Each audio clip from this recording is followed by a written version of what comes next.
Hello all and welcome back to another Promise of God found in our Promises Kept Bible study. This is a study in which we're taking a look at 150 promises of God found in our Bibles, and we're doing it over 5 months. And today we are actually on Promise of God, Promise Kept number 25, which means, if my math is correct, we're 1/6 through our study, 1/6 of the way. Pretty great, and we're chugging along, and we're bopping all around the Bible, and today is no different. Today we're going to be in a book of the Bible, which we haven't studied yet in this study, and it's the book of Deuteronomy. Now, the book of Deuteronomy is one of the first 5 books of the Old Testament of the Hebrew Scriptures. It's considered part of the Torah. And Deuteronomy, that beginning, Deutero, means second. So it's kind of a second study. And the book really comes from the fact that Moses is re-outlining everything that was outlined to the first group of Israelites that came out of Egypt, because that first group of Israelites, unfortunately, they were condemned to all die in the wilderness because of their lack of faith in God.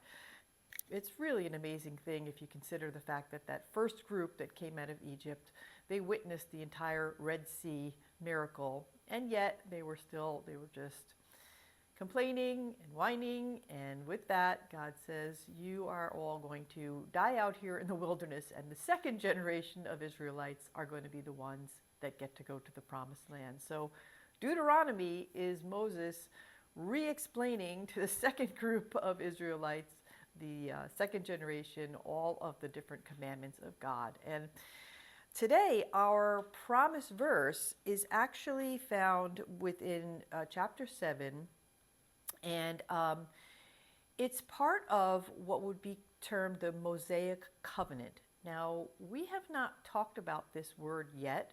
I've probably mentioned it, but I want to just give you, just something solid to think about as far as covenant. And it really, the word covenant just means promise. So God has made certain covenants along the way in the Hebrew Scriptures, and these are promises of God. Some of the covenants, some of the promises are unconditional, meaning there's no condition placed on the Israelites, which is who the covenants are given to. So no condition. That means that God is going to do what he says no matter what. But this covenant that we're going to look at today, this 10 Commandments and all the different things swirling around the 10 Commandments, there's over 600 other kind of lesser laws that go around with it. It's considered to be a conditional covenant, so a conditional promise of God. And the thrust of it really is, if you follow me, if you do these things, then you're going to get the promised land and all the blessings of the promised land. And if you don't, then curses are going to come your way. So the book of Deuteronomy, we see, especially in chapter 28 and 30, we see this all playing out, what the blessings are, what the curses are. But in today's promise verse, I just want to read you a little bit of what was promised to Israel if they followed God. And it's kind of mind-blowing when you look at it. So just listen to some of what God promised them for their obedience to him. So this will be verse 13 of chapter 7 of Deuteronomy. He will love you, bless you, and multiply you. He will also bless the fruit of your womb and the fruit of your ground, your grain and your wine and your oil, the increase of your herds and the young of your flock in the land that he swore to your fathers to give you. I'll just continue on. More promises. You shall be blessed above all peoples. There shall not be a male or female barren among you or among your livestock. And the Lord will take away from you all sickness, and none of the evil diseases of Egypt, which you knew, will inflict on you. But he will lay them on all who hate you, and you shall consume all the peoples that the Lord your God will give over to you. Your eyes shall not pity them, neither shall you serve their gods, for that would be a snare to you. So I just read all that as just a small part of it, just to see some of the covenanted promises to the people of Israel that he promises them simply for their following him and deciding not to follow the other idols that we just talked about there at the end. You have to know that they're walking into this promised land, the land of Canaan, and it's inhabited by other nations. And these other nations, they are worshiping other gods, other little g gods. And God is very clear that that is a big fat no-no. He is their God. He chose them, and they are to follow him. I'm going to just go back in time a little bit here to verse 6, just to give you some of that language, because it's really incredible when you think about God choosing this people group. So verse 6 of chapter 7 of Deuteronomy says, "For you are a people holy to the Lord your God. The Lord your God has chosen you to be a people for his treasured possession out of all the peoples who are on the face of the earth. It was not because you were more in numbers than any other people that the Lord set his love on you and chose you, for you were the fewest of all peoples. But it is because the Lord loves you and is keeping the oath that he swore to your fathers, that the Lord has brought you out with a mighty hand and redeemed you from the house of slavery, from the hand of Pharaoh, king of Egypt. Know therefore that the Lord your God is God, the faithful God, who keeps covenant and steadfast love with those who love him and keep his commandments to 1,000 generations, and repays to their face those who hate him by destroying them. He will not be slack with the one who hates him. He will repay him to his face, and you shall therefore be careful to do the commandment and the statutes and the rules that I command you today." It's just amazing if you think, what that just says right there, that God chose the people of Israel simply because he loved them. He chose them to be his chosen people. And you can see in here what's playing out right in front of us, that God is going to come against all the enemies of Israel. Anyone who hates Israel, God is coming against to repay. And he chose Israel just because he chose them. It wasn't because they were mighty. It wasn't because they were big and strong. He just chose to love them above other nations. And that is something that you need to hear. And, hopefully you are seeing it with your own eyes, that God favors Israel. For decades and decades and decades, hundreds of years, nations have been coming up against Israel. That little tiny crop of land, it's as big as New Jersey. The nations surround it, and all they want to do is give Israel trouble. They hate Israel. And at the core of the hate, it's spiritual.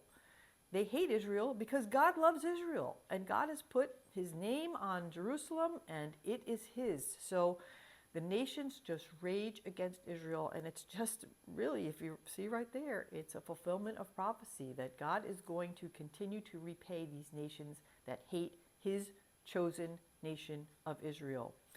So I just wanted to bring this up to you just because you can see there's a little bit in there tucked in that you should hear as a Christ follower, because of course as a Christ follower you're grafted into the line of Abraham.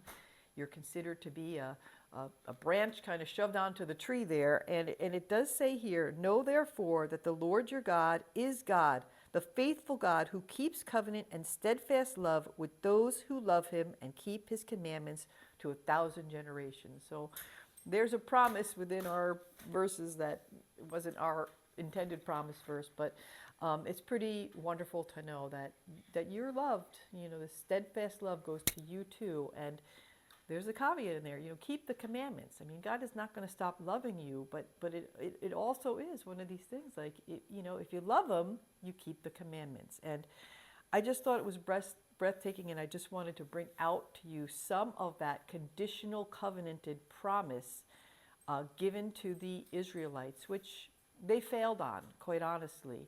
They did not follow God. They went after other idols, and with that, they were eventually kicked out of the promised land. First in 722 BC, the northern kingdom got kicked out. Then in 586 BC, the southern kingdom of Israel, after it divided, it got kicked out. So God was very, very patient, with the people of Israel, but they broke their side of the deal. And in this Mosaic covenant, this Mosaic promise, the one that was given through Moses to the people of Israel, it's if you follow, then you get all these amazing blessings in the promised land, right? Nobody's ever going to be barren, and all the blessing of the fruit of your hands, and no sickness. Amazing. You would think with all of those promises, the people of Israel would follow, because those are some amazing promises. And but people back then are just like people today. It's just very tempting to follow your own way and to go after the ways of the world. It happened to the people of Israel, even though they had all these amazing blessings before them that was going to be theirs in the promised land. They couldn't hang on. They just couldn't hang on to God as their one and only God. And with that, they lost all these amazing blessings of God.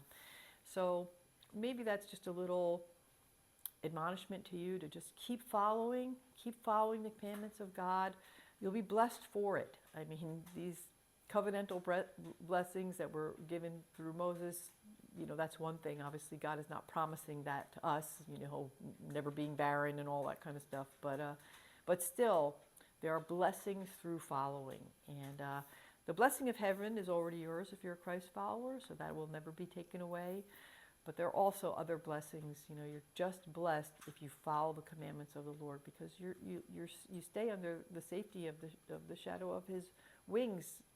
These commandments are there for your safety and for your good. And I know many people have, messed up their life really good, before they came to know Jesus. And the thing that I always say is, at least now I know that I'm not going to be the one that's messing up my life. I'm going to follow the Lord. It doesn't mean that my life is not going to be a mess, that, things aren't going to happen to me from the outside. But at least now I can say it's not by my own hand that I'm messing up my life. I'm not following after my own ways and following after the ways of the world. I'm following the Lord. And with that, at least I'm not creating my own mess like I used to before following Jesus. So anyway, just one of those covenanted promises that I wanted to bring out to you, because it is pretty crazy, to think about what He promised Israel, and he would have fulfilled every bit of His word if they kept their side of the bargain, but they didn't. So anyway, keep your side of the bargain, right? Keep following Jesus. He did so much for you. Just follow Him with everything you got. All right, we'll see you tomorrow. Bye now.